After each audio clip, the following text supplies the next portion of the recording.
Hey everybody, it's Flatter Santa coming back to you with another week of pickups. Yeah, the weekly show that sees what I grab from week to week. And this is the week culminating in August 5th, 2025. Let's see what I got. First up, I love it. It's the Tick. Number one. Second printing. As you know, I'm a huge Tick fan. Uh, I'm trying to get all the printings of Tick number one. I'm a couple short, so if anybody is out there has a third and an eighth, and I can't remember the other one, but if you've got them and you're looking to sell them, let me know because I definitely want to pick them up. This copy is beautiful. This is I'm just in awe of this, so this is really cool. Next up, we have sticking with the Tick. We've got the Tick Big Halloween Special number 2000 because it's from the year 2000. And the Tick and Arthur are getting eaten by a big jack-o'-lantern. So uh, this is absolutely just a cool cover. Um, Again, I'm a big fan of the Tick, one of the funniest, goofiest superheroes out there, and it just makes it an awesome read. Next, we've got a blast from the past, and if you remember, and you were a kid of the '80s, and you were in uh, video game arcades, you played this game or at least saw somebody play it or watched it because it was way ahead of its time. It's Dragon's Lair, and this is number two. Really cool, way ahead of its time. Beautiful copy of this book. Still got to get myself a number one, but yeah, I mean, I love Dragon's Lair. I remember it as a kid, way ahead of the time. I've played it on the emulator recently, and it's a lot of fun. Um, so yeah, um, saw it, definitely had to grab it. Next, Masters of the Universe number one.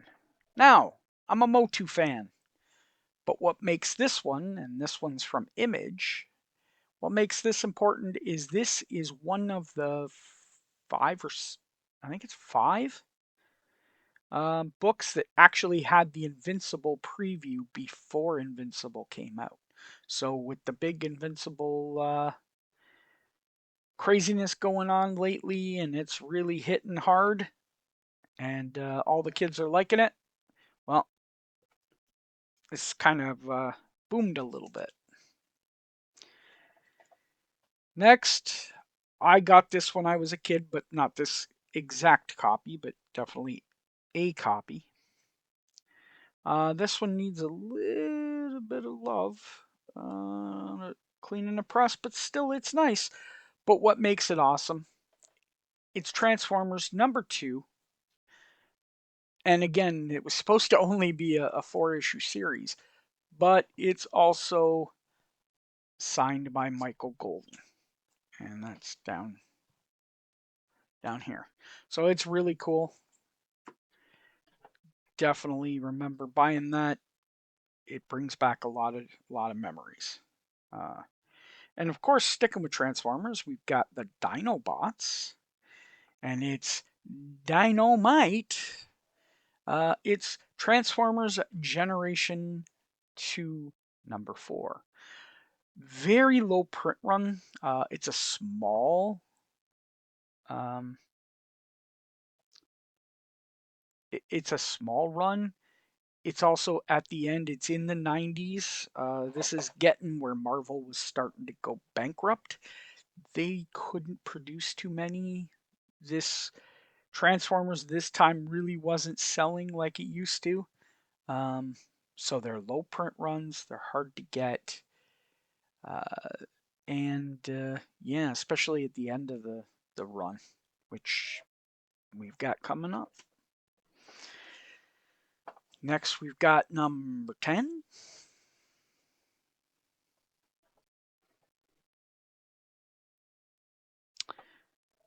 Really cool cover. We've got number 11.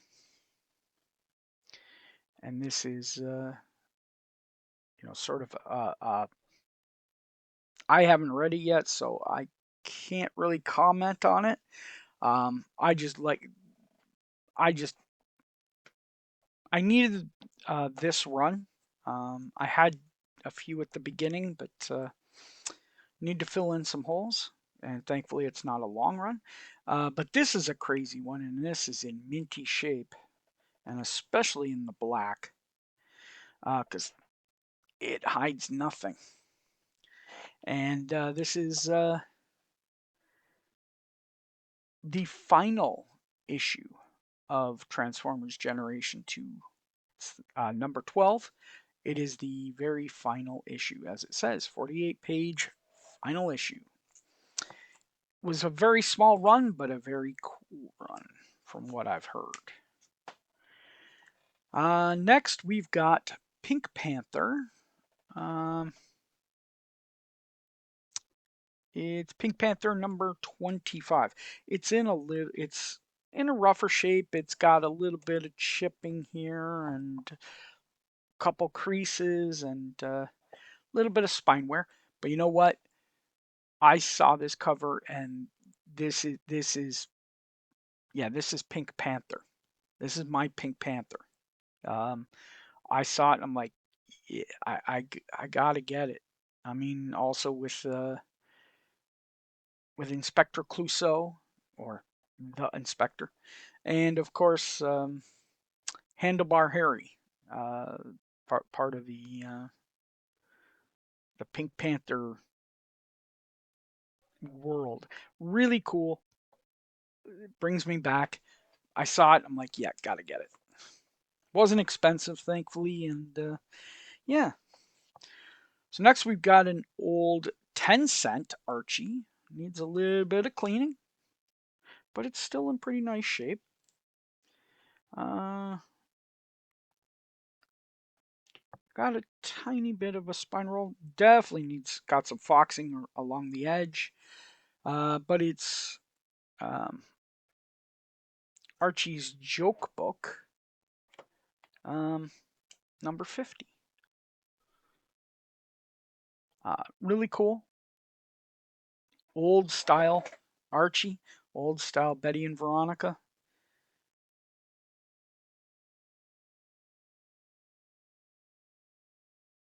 Really, and some of this stuff is very hard to get, or especially in decent shape. That one's in decent shape. This one's in a little nicer. This one's quite a bit nicer. This is Archie number 237, and it's like my batting average is 300. What's Archie's batting average? And he's like about 3 new dates a week. Attaboy, Archie. The colors just pop on this. Really nice copy. Probably a gradable copy. Um, but a little bit of innuendo there. And that's, kind of what I look for in Archie's is beach scenes and innuendos. And of course, we've got Archie number 285.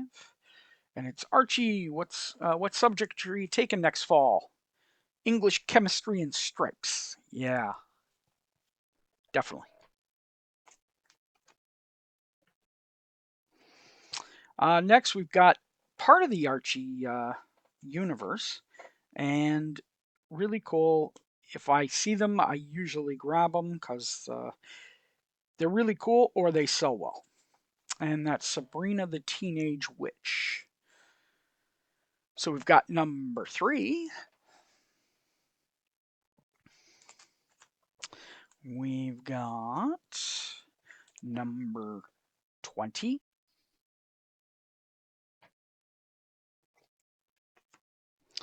We've got number 21.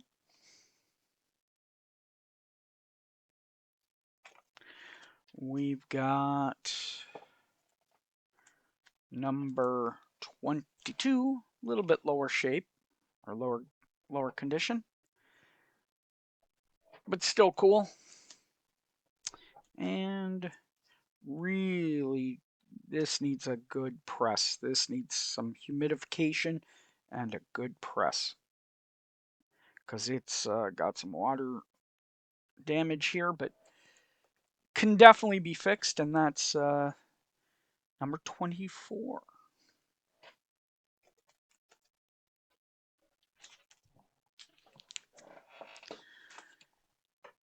Next up, going into a little bit of the girl covers, but we've got the bad girl. One of the most famous bad girls of them all, Black Cat, Felicia Hardy. And it's the Adam Hughes incentive cover. I was surprised at how I got it really cheap, but I mean, I was surprised at the price of this thing. I didn't know how much it went for, especially in 9.8, and this is a candidate all day long.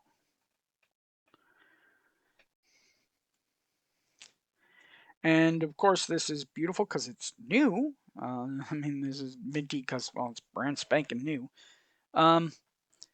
It just came out, what, last week or 2 weeks ago? Witchblade number 12. It is, of course, the Art Germ cover. I heard there's going to be a version of this at San Diego, so we'll see what that's like. But yeah, really cool cover. I mean, I'm a huge Witchblade fan, and it just spoke to me.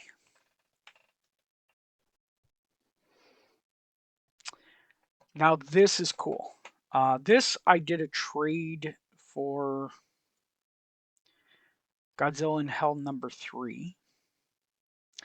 And this is Godzilla Monsters and Protectors All Hail the King number 1. It's the online exclusive. I can't find any comps on this whatsoever. eBay sales, I don't know how crazy or how rare it is, because God only knows. But it's the online exclusive, the IDW, and they were already low print runs as it was. But yeah, this is really cool. I definitely traded that and got lucky. Now this thing, I'll take it out of the bag, and I'll be very careful because it's got a dust cover. This is Godzilla Keisei, or Kaisai, number 1. It is the Cameron Johnson cover. Now this is the trade dress. The other was a little. The Virgin looked a little too much pink and whatever, and you couldn't see Godzilla as much. But this thing is cool. You see Godzilla in the visor of the jet pilot. I think this is absolutely awesome. Definitely had to grab it. It was not one of the main covers. It was an exclusive, and it's limited to 500 copies. So, I mean, this thing is minty because, well, it's new.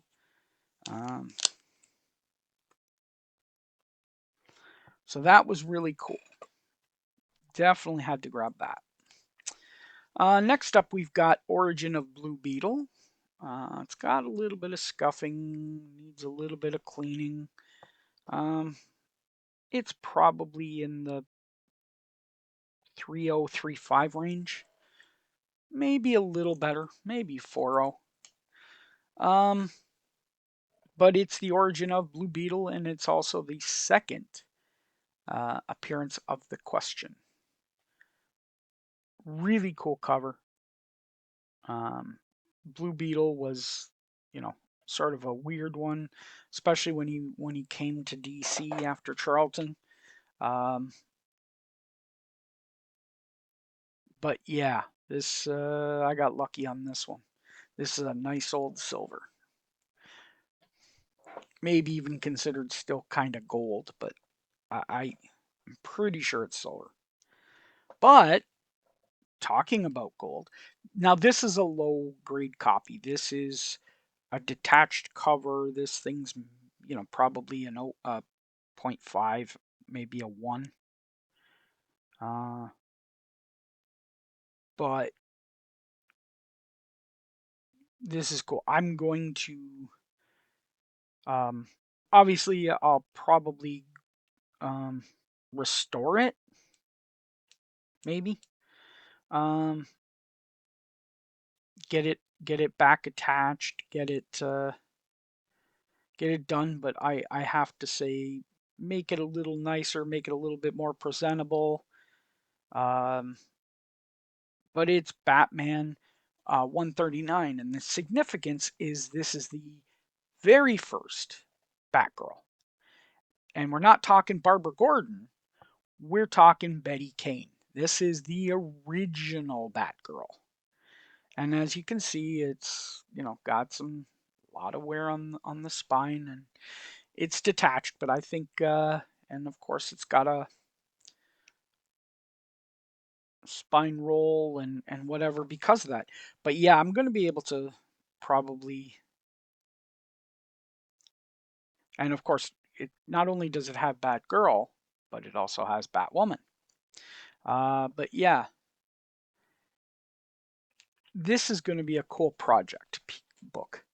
Uh, I didn't spend too much for it, which is nice. So that's what makes it really cool. Next one, my God, if this thing was in high grade, which it's not, it's about mid grade. This would be an expensive book, and it's really cool.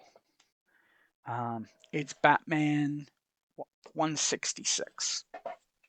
Batman, he's stuck between a rock and a hard place, and he's got to find his way out. So cool, Silver Age.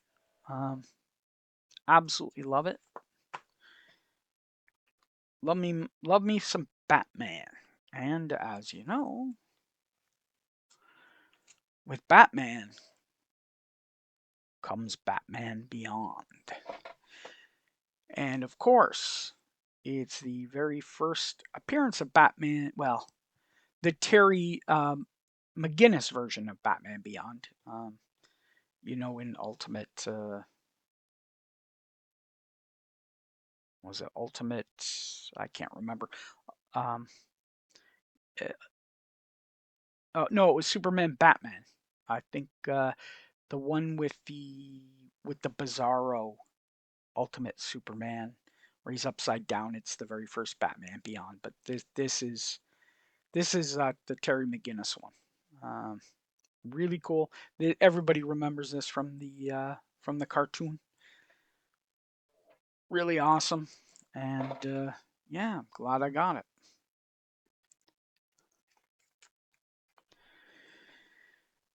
Next we have, again, talking about Batman.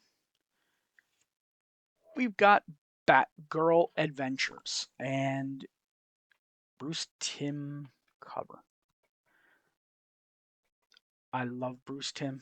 Bruce Timm's really does some awesome artwork. Good girl art, just phenomenal. And I love this cover. It matches my Superman Adventures with Supergirl. Uh, so I've got the set. So I'm quite happy.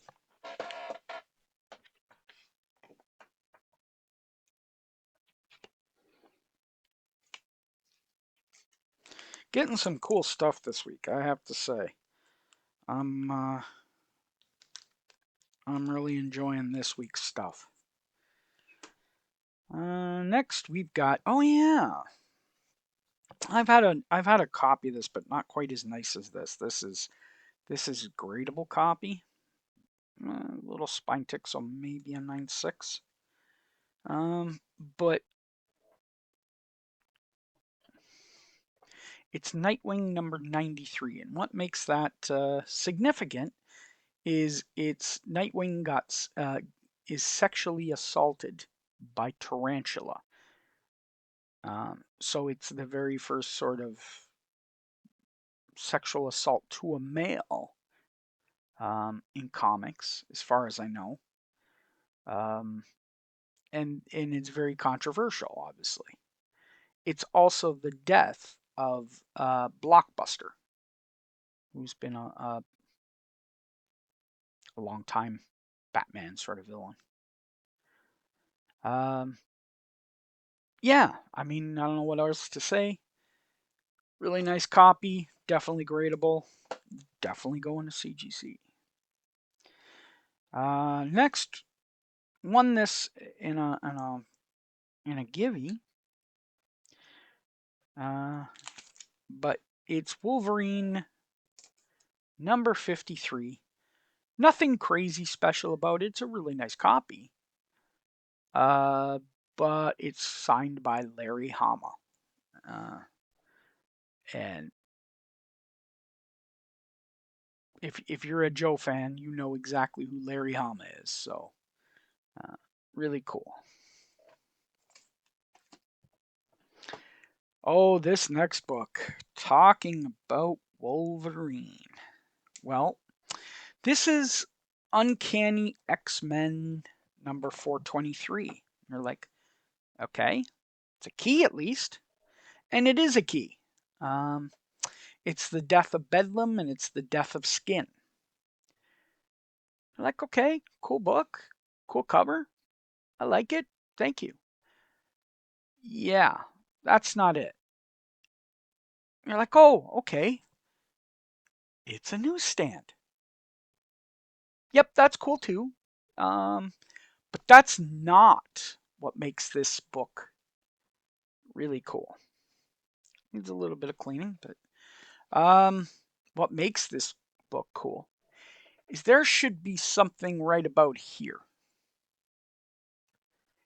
And it should say 25 cents or 30 cents. This is the no price error variant. Go look it up. I'll wait. Okay, you back? What did you find? You found out that it's quite expensive? Yeah, that I found in a box. So I don't know if that's technically um, this week's pickups since I already had it, but it is cool. It is absolutely cool, and I thought I had to show it because I found it. So yeah. Next, we've got Marvel Tales number 106. It's the reprint, obviously, of Punisher, or the first Punisher, Spider-Man, or Amazing Spider-Man, number 129. But as far as I know, it is the most expensive reprint, other than, I guess, Golden Record reprints. But I mean, like a straight reprint of a book there is. So, um, I'm sure there's probably others, and I'm probably forgetting some. So if you can think of some, just say them down in the comments. Say, hey, this reprint's more expensive than this, and oh, this one is. Well, let me know, because those are the only ones that are coming to mind. So again, awesome. Love that book. Uh, got a few copies of this, and they're all going into CGC.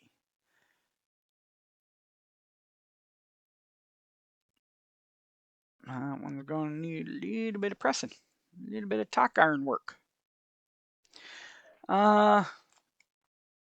It's Amazing Spider-Man 606. Top corner's just a tiny bit blunted, but it definitely can be fixed. Get some good tack iron work in there and make that puppy nice and sharp. But yeah, of course, this is the J. Scott Campbell. This is part of the 601, 606, 607 run that he did, where Black Cat is doing a little kissy kissy in front of Mary Jane.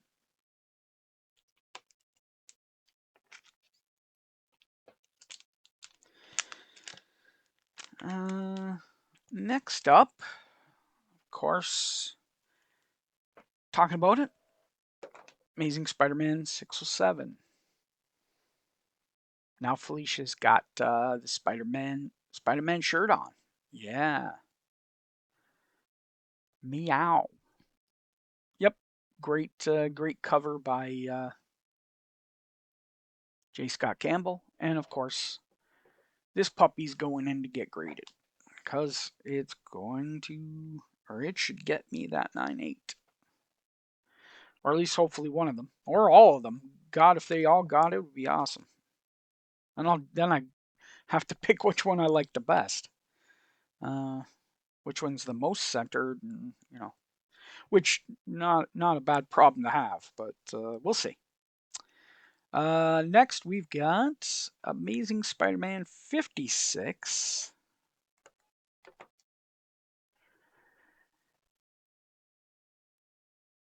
This is the Alexander Lozano variant. A lot of little cats surrounded by sort of cartoony looking Felicia Hardy. Just thought it looked really cool. Now I got these directly from J. Scott Campbell, and I mean, of course, they're beautiful because, well, they're new. They just came in not that long ago, this week. But it was more the beginning of the week. But yeah, this is Amazing Spider-Man number 6 from the J. Scott Campbell. This was an exclusive. They're limited to 2,000. It's also the second appearance or cameo appearance of Hellgate, and it not only came in the Spider-Man variant, and they're to simulate the 25th anniversary covers, but it also came in the Mary Jane variant. So I think that's really cool. Some definitely had to grab them.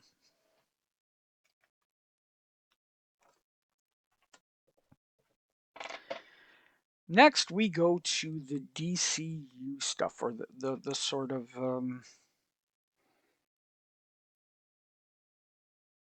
the edge things.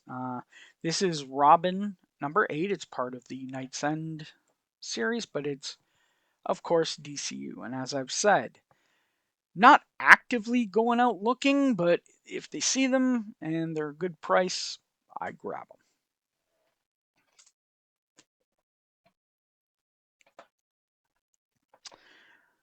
As you know, I'm Canadian, always grab my Canadian price variants when I can. The Avengers 238 Canadian price variant.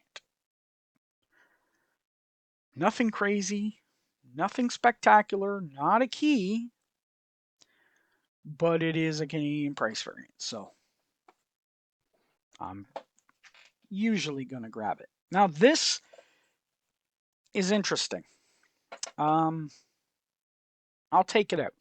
This is, well, it's definitely a key. It's Uncanny 282. And some of you are like, oh, what's that one? And you're like, oh, yeah. It's, of course, First Bishop. which it is. And you'd be like, okay, well that's awesome. You got first bishop. So do a lot of people. And it is. But what makes this one interesting, and it doesn't come in all of them. In fact, it only comes in some. But it's part of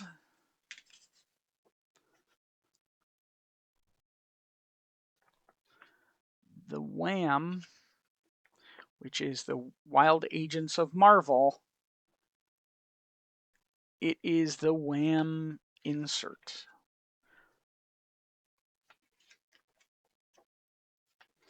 which is really cool. So it's like a Mark Jewelers, and it's a pretty. It makes it a pretty thick boy.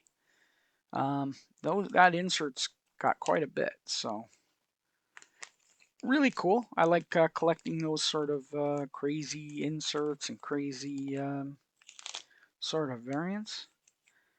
So I had to grab that, and I actually found it. Another copy of one I had it as well. Uh, and of course, now this is a little ticked up, but it's Todd McFarlane, it's Spider-Man, it's also a Mark Jewelers. And of course, the Mark Jewelers insert was for military people to send their spouses rings and jewelry back home while they were away. We've also got 334. The 230, yeah, the 334 is the first cameo appearance of the Sinister Six 2, so the second Sinister Six.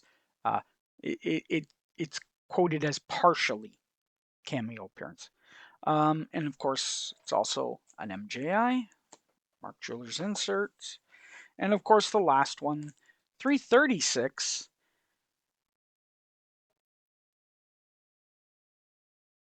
which is the death of Nathan Lubinsky. And of course,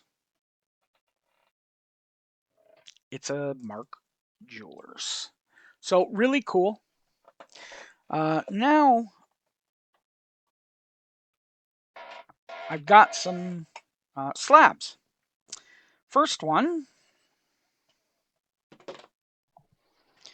is Gotham City Sirens number 9.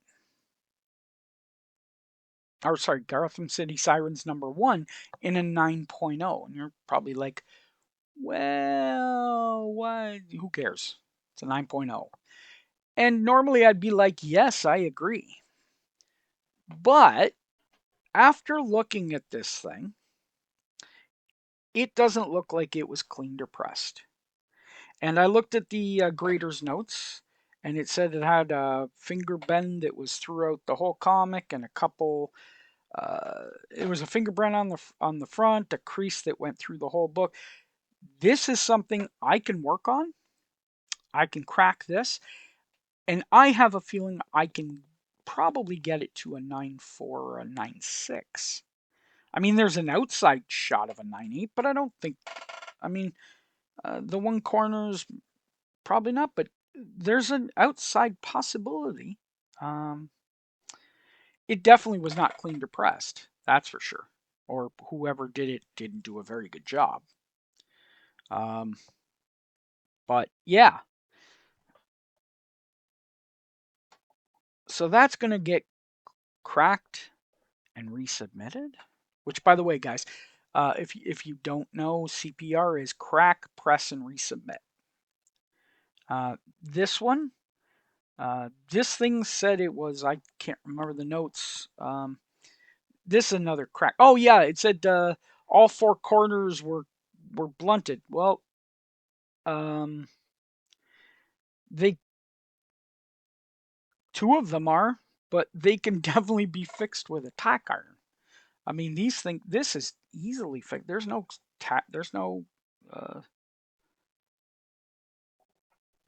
There's no ticks on the spine. It's a 9.4 of X-Men 213. I fixed those corners, and that's it. It should come back a 9.8. Uh,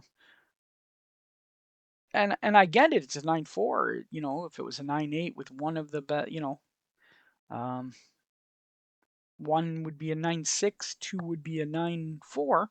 I get it, but my God, I don't think that anyone cleaned or pressed this. Or again, if they did a terrible job, because these are definitely fixable.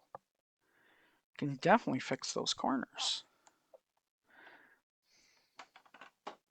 Little tack iron, little bit of humidity, and we got to fix. Because you know, I'd say this thing's got about the same issue.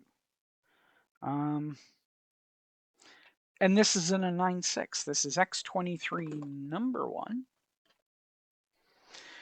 The first Laura Kinney as the first solo series of X23. It's of course the origin as well. It's also a second printing. It claims it's a limited edition, but it's second printing. It's a still Billy Tan cover. Um, I remember this back in the day, and again, X23 guys. This is when Marvel was um, basically going bankrupt and about to sell. They sold to Disney in 2009, so they were at the end. This is when stuff was low print run for Marvel. Stuff like this, X23, Nyx 3, um, Bloodstone, all in that time frame. And so don't poo-poo it, because it's a little bit more rare than the regular stuff. I mean, it's not super rare, but it is more rare because of a low print run. You talk about low print runs when you talk about spawns. Well, guess what? This was low, this was a pretty low print run too. Now this next book, we've been talking about CPR. Well, got it back. It's Web of Spider-Man number 1. Like, okay, it's a 9.0. Well, yes, it's a Canadian price variant. But here's what it was when I got it. It's a 9.0.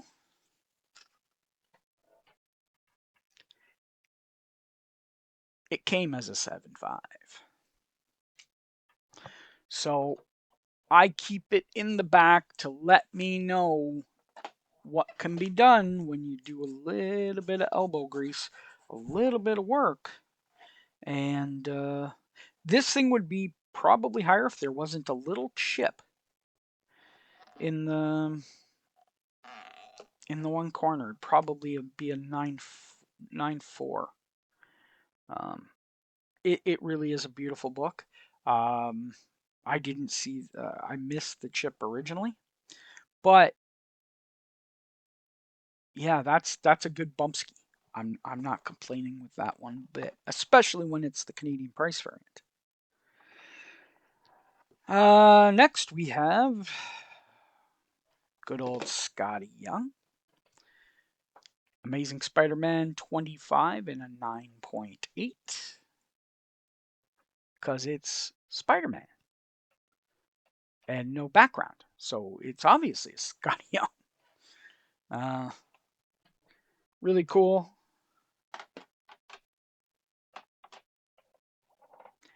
Now these next two, I'm absolutely happy. Got a great deal. Thank you, Eggy. The first, and as you know, I don't, as I said, I don't actively go after DCUs, but when I see them, and this was an amazing price for this, I go after them, or I grab them. It's Green Lantern number 50, the Parallax issue. It's the first Parallax or Hal Jordan as Parallax, and of course the first appearance of Kyle Rayner as Green Lantern. So it's a really cool story. And of course it's a DCU and it's worth a little bit of money. So as I said, I got it at a great deal and I couldn't pass it up. Which made this next one even harder to pull the trigger, but I did because it was such a great deal. And I mean like 60% off. Great deal. Go look up this book. It's a little expensive. It's Planet Comics #1 in a 9.6. Iconic Dave Stevens. I mean, this uh, Space Vixens or whatever 3D. Um, I can't remember the name. 3D something um, is the actual name of the Space Vixens. These are iconic Dave Stevens, like Jungle Comic or Jungle Comics or Jungle Action #1, not Jungle Action, Jungle Comics. Uh, those are iconic Dave Stevens covers, and this is one of the big ones. This is one that doesn't usually um, go down in value too much, but yeah, I got lucky and I found it. So again, those are the pickups this week's guys. Please let me know what you thought in the comments below. Tell me what you got. Tell me what you think. Uh, say, hey, this is really cool. Um, I really like that Planet Comics book, or I like that Mark Jewelers, or I like that Batman Beyond, or, let us know uh, what you thought. And of course, get out there, go bin diving, find that diamond in the rough, enjoy collecting, guys, or guys and girls, obviously, because it's awesome. It's a lot of fun. The hunt is all part of it. It's so much fun. Um, and of course, as Red Green always says, keep your stick on the ice. Hey, what are you doing, man? Why are you still sticking around? I mean, if you're gonna be here, hit the like and subscribe. You know you want to do it. Santa tells you to do it. If you don't do it, you're not getting jello in your stocking next year. The earth is flat, man. Deal with it.